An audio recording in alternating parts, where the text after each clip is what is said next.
فائدہ اٹھانا ضروری تھا۔ آج کل تو ہر کوئی مفسر بنا پھرتا ہے، ہر کوئی 2 شبد پڑھ لیے، صرف عربی زبان سیکھ لی، وہ مفسر بن جاتا ہے، قرآن کریم پر اپنی رائے، قرآن کی تفسیر پر اپنی رائے دینا شروع کر دیتا ہے۔ تو یہ بہت ہی خطرناک بات ہے۔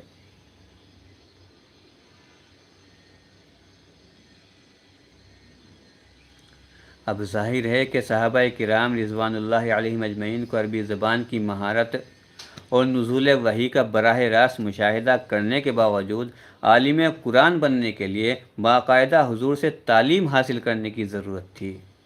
تو نزول قرآن کے سینکڑوں سال بعد عربی کی معمولی سدبد رکھنے والا انسان معمولی سدبد پیدا کر کے یا صرف ترجمہ دیکھ کر مفسر قرآن بننے کا دعویٰ کتنی بڑی جسارت اور علم دین کے ساتھ کیسا افسوسناک مذاق ہے۔